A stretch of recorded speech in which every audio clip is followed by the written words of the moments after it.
So we're looking at white-green and double feature. And a bit of a reminder, white-green and Midnight Hunt was generally able to play well. It wasn't one of the top decks usually, but you could oftentimes get Coven if you were very conscious and intentional with that. And then many times you're able to overwhelm the opponent either by putting out an early enough board and playing some good removal combat tricks, or just grind them out throughout the middle to the later part of the game. Whereas white, green, and VOW, generally speaking, if you were going to be successful with that color pair, you had to be very low to the ground, very aggressive. Training, unfortunately, just didn't quite hit the mark, but you could play training creatures if you had some combat tricks and like traveling ministers, ways to bump up the other creatures so you could get in favorable attacks. So there's a potential for those two strategies to play somewhat all right in double feature. A lot of it will be dependent on what cards you're actually able to open or get past to you, because, as a reminder, there are 2 rares, 1 from each set, 4 uncommons, 2 from each set, and then the rest commons split between the sets. You may be less likely to see the common cards just in general,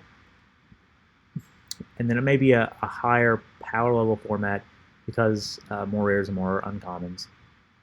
That being said, many of the cards that you probably would put in the deck may not fit quite as well in other decks, with the exception of some of the premium commons and uncommons, but we can take a look and see what a deck like this might look like in double feature, knowing that it was very aggressive in VOW, 15, 16 land variants, and a little less aggressive Midnight Hunt, oftentimes, 17 land variants that were a little more mid-range to aggressive.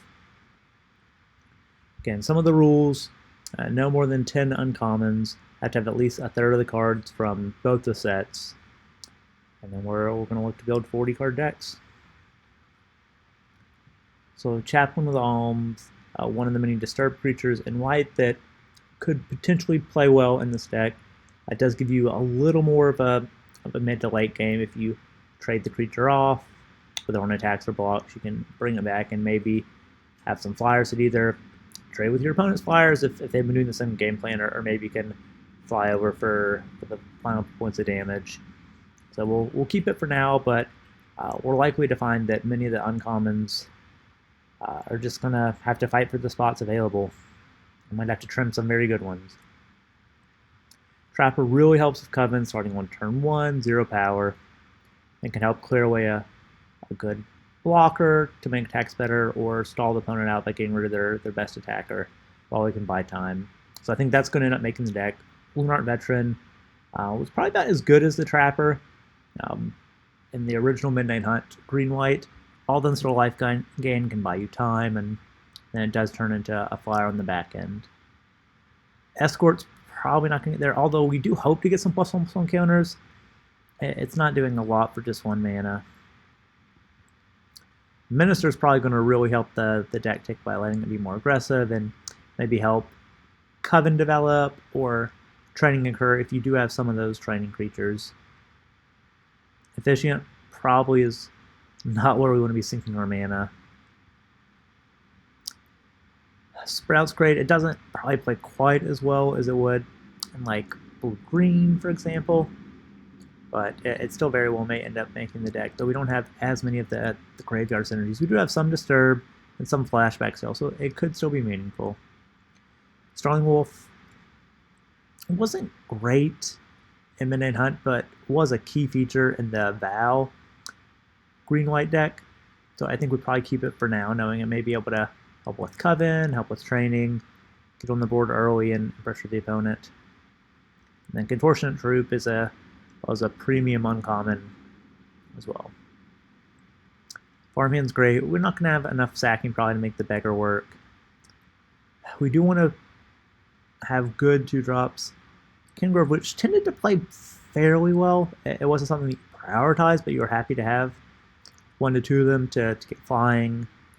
Usually, as early as turn 3, but oftentimes, turn 4 or 5. where it can either fly over or at least maybe trade with a creature the opponent might want to be attacking us with. Commando does bring a lot of power, but 3/1's just asking to be hurt even more when we add in VOW and a lot of the 1/1 spirits for like 1/4 creatures, things like that. So probably won't end up playing a Commando, at least in this template. You might end up playing it as like a replaceable 2-drop though. Inventory was okay in this deck shell in VOW.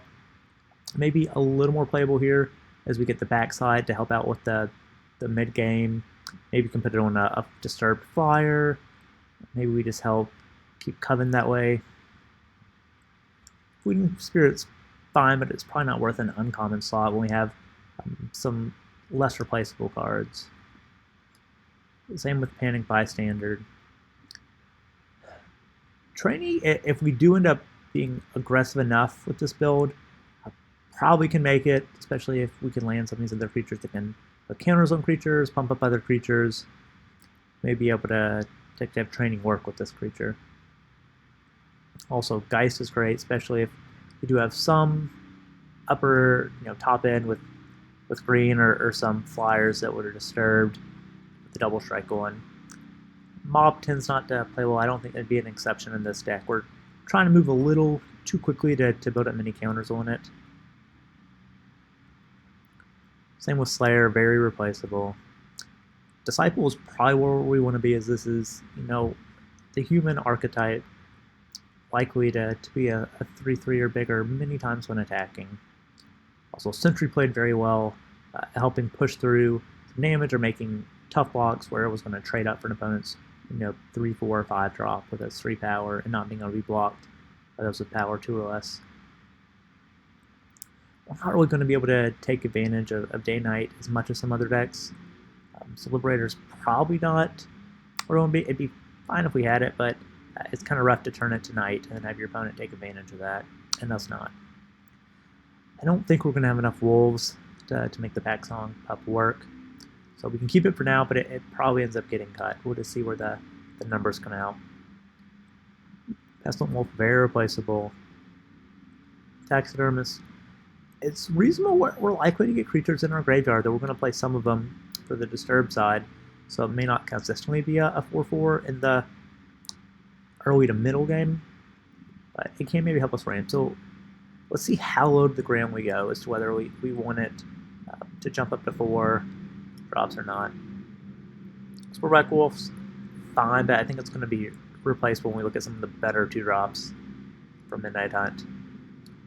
Same with Timberland Guide, and then also same with the Scorpion.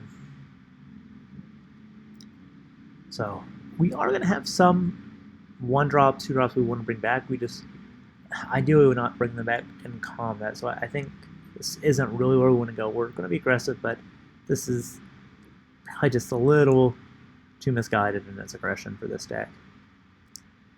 Same with Sanctifier. It might help generate a little bit of pseudo card advantage with thinning the deck, but it didn't play super well in Midnight Hunt. I'm not sure it'd be that much better in double feature. Same with the Geist. We're probably not going to spend 5 mana just to maybe get 2 for 1.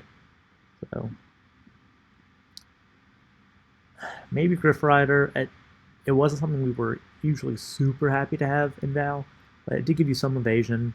If you could get some training with, giving a minister some 2-drop, 3 power, or having your disciple become a 3/3 or a 4/4, could train 1 or 2 times.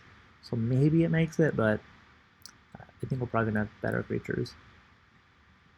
Kali Ancestor doesn't play as well in this archetype as it does in some other ones. The life gain is fine. You're never going to turn down instant on life gain. But if we do try and be aggressive, it may not make the cut. And then we're probably not looking to return our creatures that are hopefully getting counters on them, or are on the disturb side already.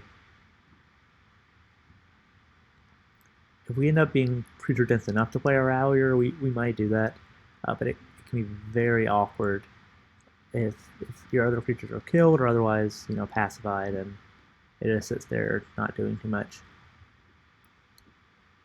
Boarding Control is probably aggressive enough because it has the disturb flip side to give us some help into the mid game. You'll probably play a resistance squad. Drawing card is great in 2 colors that generally don't get to do that too often, and we're probably going to play enough humans to proc that. Probably not going to play a Ritual Guardian though. Definitely would love to have a Dawn Guard. Get some card advantage. Solid 3/3 for 3. Probably not Sharpshooter. It's just not going to do enough. But maybe Bird of Mire, depending on how we look with our protection from flying creatures.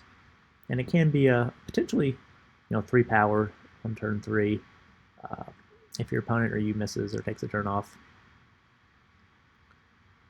Probably not looking to have a Bounding Wolf in there if we can help it, but would love to have a Dawnhart Mentor. Great way to get Coven on turn 3. Classic plays were, Veteran into Sentry, into Mentor, and you're swinging for 3. They're probably not able to block. And you've got a great board for preventing them from attacking you back as you build up to being able to use the ability. Farmer's useful. It's not the most aggressive, but it can smooth out draws. Has some suit card advantage. Tamer makes a lot of sense too. We'll see if we need mana sinks or not. The Stalker's probably not strong enough. Sport Caller did play well, and VOW having 3 powers were helpful, and it'll probably be helpful here as well to get Coven, as 1s and 2s are likely going to be easier than 3 much of the time. We'll see about Weaver if we need the ramp or not, so we're not going to necessarily cut it now, but it probably is not the best home compared to like green reds or maybe even green blacks. We were trying to get to that top end a little quicker. And then Wardens really help the deck tick in Midnight Hunt, so I think we're going to play as many of those as we can get as well. Clarion Cathars is kind of like Dawnhart Mentor, just not as good in terms of dropping 2 bodies at different powers. Trainers where we want to be. This is how we help push through damage, especially if you can have a trainer with an active Dawnhart Mentor. Just trample over after you've killed the creature with your first strike and then regular. Basher's not really going to do it. It's just asking to be removed with so many of the cheap removals from mid. And even VOW has some with Flameless Bolt and a Braid. Smothersmith played well, helping get Coven, but also if we add training into the mix, this may help us get some creatures to a high enough power to where we can train other creatures. Cavalry is just a 2/2 for 2s. Not where you want to be, even if it has flying, it can get flying. If this does turn into a more mid-range deck, Hero and Hope can make sense to draw the games out a little bit longer. I'm not sure if that's what we're going to end up being with this deck, though, so we'll see. Outrider's just really clunky, didn't seem to play well. SPC, Search Party Captain, kind of like our Resistance squad, where we're hopefully going to have, 1, 2, or 3 creatures in play already that are attacking. Many of them are going to be humans, so you can probably play this cheaply. Replaces itself, another body. Broodweaver's just not doing enough. Rejuvenator's not doing enough. Dormant Grove is played very well as your top end in VOW's green-white. I think it likely would play very well in this deck as well, especially when you're likely going to be able to get wide into the mid-game if you haven't killed them in the early game. Just keep pumping up creatures or make some good attacks with the Vigilance. Mariner, you were plus-minus on this in green-white and VOW. You hope to be lower on the curve than this, but if you didn't get there and you had to be a little more mid-range, this was hopefully your top end.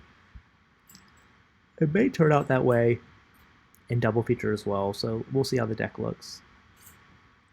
Rural Recruit didn't really get there, and then it's tough to feel like you're going to use an uncommon slot on the slingers. There just aren't as many artifacts you're looking to kill consistently. Can kill zombies, and you might get fortunate, kill a Bladestitch Scob or something like that, but touchable confident that you're going to put that in over other uncommons. You should build a template, so maybe don't kill one having those. And then there just aren't probably a high enough likelihood of getting 1/1 counters with even fewer VOW cards. So Paladin, normally you want the gold cards, but unfortunately this one doesn't play quite as well as you'd like, so it may be something that gets the cut in our next round. And then if we do end up playing top end, we're going to have to be very selective with it. Probably not a Gyler. I don't know if we'll have enough enchantments to reliably use the Harem West Guy's other ability. Probably not a Griff. Probably not a Cadet. We do end up having a high enough density creatures. So maybe a Millipede, but Hard wasn't quite strong enough. Neither was Outcast. And then depending if we do go more mid-range, we look at these. Okay. Down to 104. Gonna have tons of cuts to make. So we are thinking this might be a more aggressive deck, looking to train some stuff up and get Coven more consistently. We're probably going to be a little higher on combat tricks. That being said, it's tough to feel confident we're going to be able to really lean into that. So we'll be a little careful with how we evaluate the spells. Plus Defiance did tend to play well. Gives life gain, leaves a 1/1 spirit a lot of the time. Candle Trap, probably not what we want to do, as creature can still block if we're trying to be aggressive. Until we get Coven. At which point I'm not sure we want to be spending our mana to exile the creature. Courage looked like it could be good, but oftentimes didn't have a great place in the deck. It didn't help that much with getting Coven a lot of times. But maybe with knowing we do have maybe some training, I'm not going to cut it quite yet. Piercing Might tended not to play very well. Massive Might did have a place in the VOW version. It's probably something we'd consider combat trick-wise in this version as well. And then probably not worrying about decking, so Turn to Earth is not where we want to be. We already have some other consoles we may use in preference to Adamant Will, but we'll keep it for now. We're probably going to be too aggressive to feel like we're going to worry about our life so much we need a Retribution. Though it does tend to play well many that are white decks, I think it probably ends up getting cut. I think Flare Fate's probably not as good as Adamant Will. Presence can be good. Drop it on a 1-drop, get your air attack going. Hopefully you have some way to pump it that's, you know, able to be used multiple times, like a Traveling Minister. But it tended to play well. Retrope was a nice way to push through final damage and VOW. Oftentimes it just made it very challenging for the opponent once you had a wider board. So we'll see if this is where we want to go. Revelry oftentimes wouldn't proc much of anything. If you're being more aggressive, you're probably not getting life. You probably have more creatures. So you may draw a card, but 2 mana draw a card at sorcery speed probably isn't where you want to be. Stance is great, but I think we're going to have more uncommons that are on the creature side that are a little less replaceable. And again, Bramble, you could play it as like one of your last cards you would potentially use, but I think it's probably replaceable. Same with Tool for Dominance, where so easily can get blown out here. They remove your Coven, you don't get your counter, and you're just in trouble. Now, Might of the Old Ways, there's a big difference between a 1 mana and a 2 mana spell you're using in combat. Those tricks, you ideally want them to be 1 mana, but always think about it because we do have the card draw, and it played okay in Midnight Hunt. Probably not looking to be a mulch deck, or Turn to Nature, or tapping. Maybe Witch's Web. Can't help with some of our flyer issues. I'm not convinced it's much better, if it's better at all, than Adamant Will in a deck like this. So probably cut it in favor of one of these other combat tricks if we use them. And Join the Dance is great. You get some humans out there. Maybe you can pump them, maybe just overload the opponent. Maybe. Our time played very well, especially if this is going to be a more bomb-heavy format. We don't have counter spells, so I do have to have some way to remove creatures that might not get into combat, like your Scott Wranglers, or just bombs that do get into combat, maybe you don't tussle with effectively. Cathar's Call is just always asking to get 2 for 1. Imprisonment was okay in many of the other white decks, but oftentimes didn't play very well in green-white because in VOW it was just so aggressive. So maybe something we consider not using. Same with Barrage, it's too awkward. Probably have better cards than Armed with Cathars that we would use. If we're going to go wide enough, we're probably looking at like a Ritual of Hope compared to an Armed with the Cathars. Of course, that was great interaction. You get the pump. It's a bite, not a fight. It's tough to say there's going to be enough enchantments or big enough concern with flying to take up a spot in main deck and double feature with Virtual Canopy. It may turn out to be right to do in some decks, but I don't think we put it in the template. Same with Dried Revival, Howl the Hunt, Nature's Embrace. These are all, medium minus type of cards. Ripsaw can be cute. I'm not sure if this deck's looking to be that cute though. We won't cut it in this realm, but it is asking for a big commitment. But it can help you push through, so we'll at least think about it.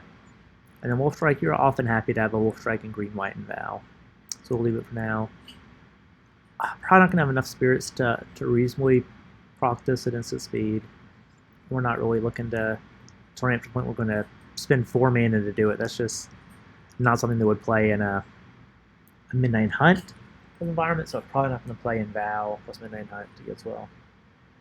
You'd think the later rests work, but oftentimes it was just way too awkward, do nothing enchantment. Signing was good. I would lie if I said I've never been blown out by the Defend the Celestis, but it always felt like it was in a deck that was maybe already going to just take advantage of you. So it's just not ideal what we want to plan on doing on 4 mana. And then Ants is great. If we're able to play enough top end, then probably keep that. So we're down to 76. Still have a good number of enchantments, but those are first cuts. Okay. Many of our spells are making creatures, like Ants, Sighting, Join the Dance. And then many are combat tricks, and the rest are kind of removal. So keep that in mind as we maybe build this maybe a little lower to the ground. Try not to be too mid-rangey. So knowing that, let's only have the cream of the crop from 4 to 6. So that's Bramble Wurm and Hunter, but it's probably not Burly Breaker. It's probably not Millipede. Probably not Cavalry, even though it does have Trample oftentimes. Probably not Paladin.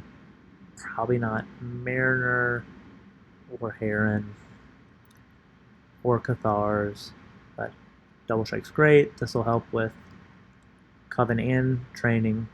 Oftentimes you're casting this for, 1 to 3 mana, and then Dormant Growth is just probably what this deck is looking for. Okay. We're at a nice 69 cards right now. Gotta still trim some more though.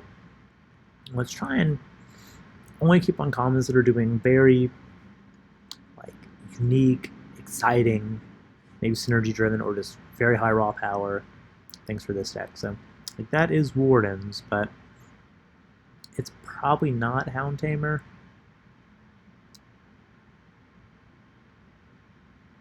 It's probably not Taxidermist. It's not Pup. We're not going to have enough Wolves.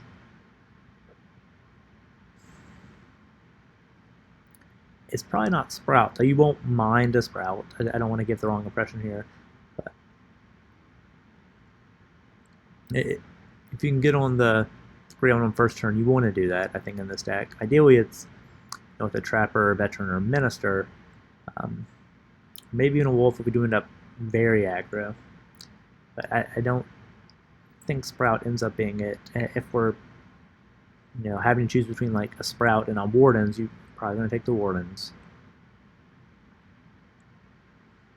And down to other uncommons. I don't think Ripsaw is going to end up making it, despite being cute. You might play it if you're like, I don't have another way to win. But ideally, you can avoid that. You can be quicker.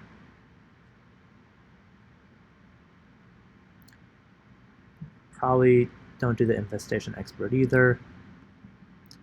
We're at 63. What's our uncommon count? 1, 2, 3, 4, 5, 6, 7, 8, 9, 10, 11, 12, 13, 14, 15, 16, 17, 18.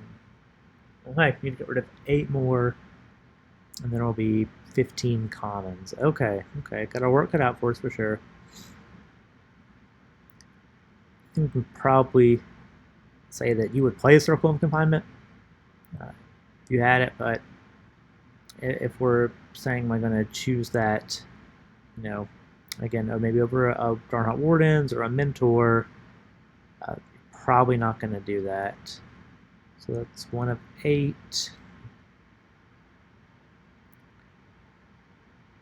I think you probably do play the borrow time if you can, just because there's some bombs you're not going to be able to do anything about. Probably take out the clear shot was just so good though. But I mean, we do have other things that are close enough to it. You might just have to say it's, you know, value of replacement isn't going to be quite high enough. So that's 2.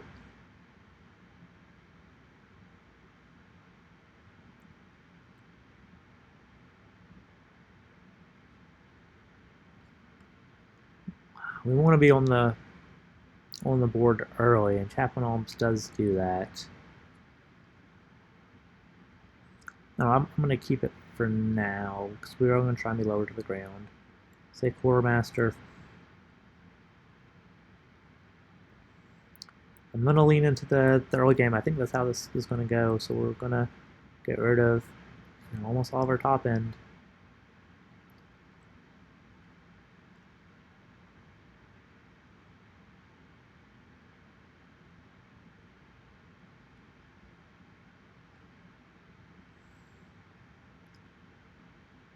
Okay.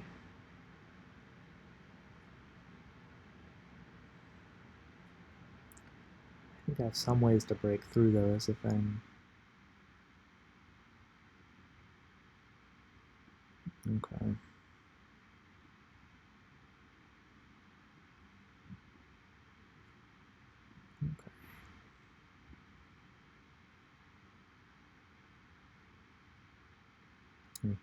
Down to 54 now.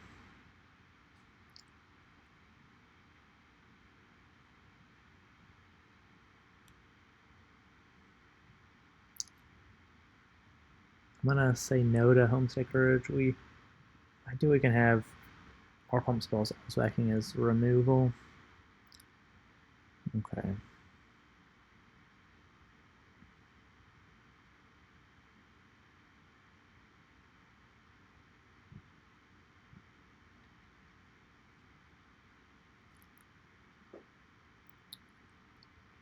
One, 2, 3, 4, 5, 6, 7, 8, 9, 10, 11, 12, 13, 14. Okay. I get rid of 4 more uncommons that are all good in different ways.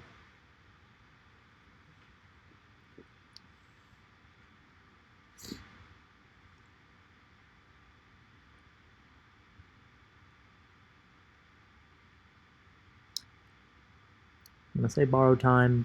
If they've stabilized and dropped a bomb on us, and we can't kill it, just forcing combat damage through, making them block with it, erase it, we're probably in trouble.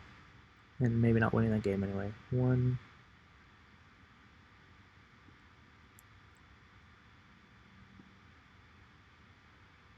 2,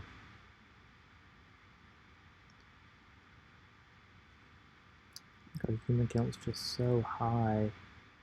Yeah, it's tough to not play the squad you would play the squad if you had it. Don't want to send the wrong message here, but we're limited to 10 uncommons. It's similar enough to Search Party Captain, or even Citric Farmer if you're kind of drawing a card that maybe able to get by without it.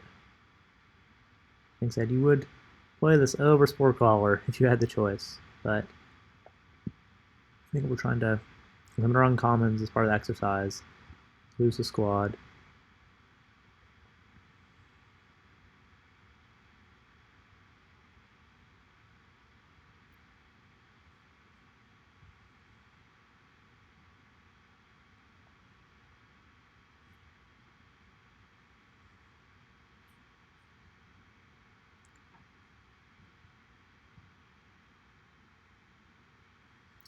We'll think about one more uncommon. If it's as good as Rise Dance is, it may have to be that if we're trying to get super low to the ground.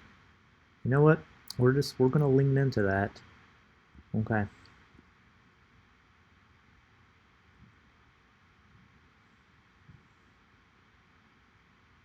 Okay. 9 more cuts.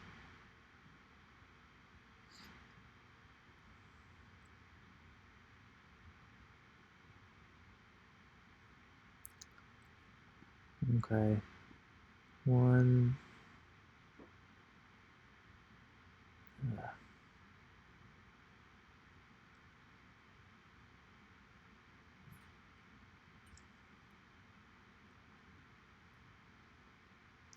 Okay. I guess we might actually be able to play 16 lands if we get these 4s down. So let's think about that. Let's actually, this may be weird, let's cut the troop and put in the resistance squad again.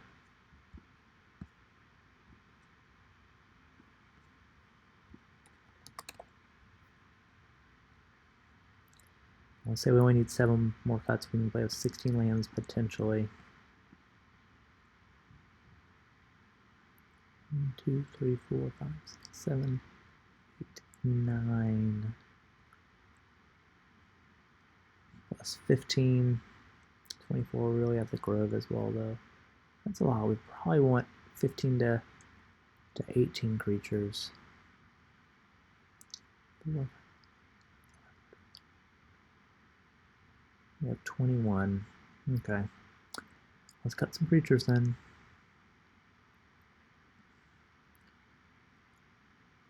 Let's say we want to play the farmer. It's probably going to help us feel comfortable playing 16. We do have some card draw. We need to get on the board early enough here. I'm going to say no to the infantry. It's not a human, might just get blown out trying to play the aura part of it on the backside.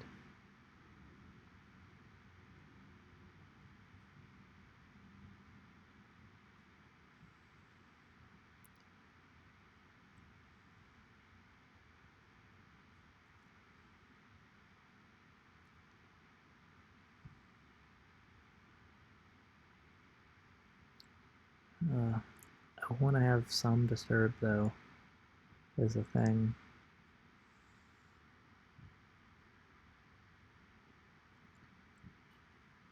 This is probably just too cute, not good enough.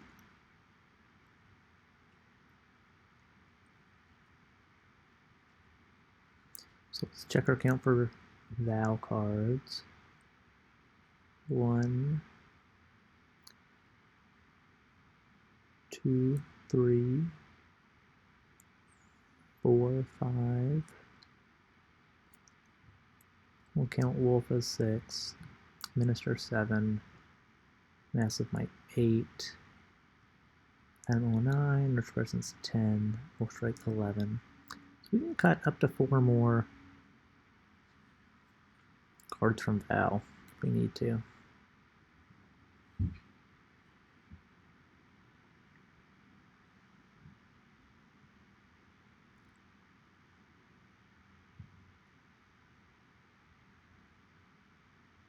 Okay, I'm gonna cut an Adamant Will. I'm between that and Wolf Strike. And then I get us low to the ground. Gonna cut another 4-drop. I know this looks like, I mean it is 4 drops, but if you drop a a trainer potentially if you're giving something double strike, and that's just a beating. Silversmith might really play out. This is oftentimes going to be cast less than 4, and this is kind of your game ender potentially. So 2 to 3 more cuts. Okay, I'm going to go morning patrol. This might not be quite enough.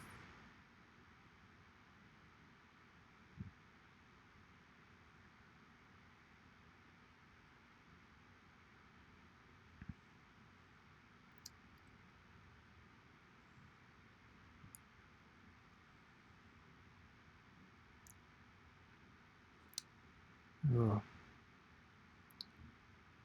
So let's see, if we cut a 4-drop, we can probably get down to 15 lands. No, we've got some card draw with like a resistance squad, sorta with the farmer and a spore crawler.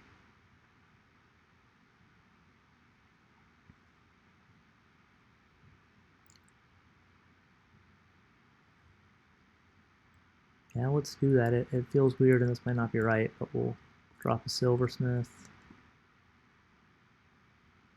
It's a little heavier white, that being said.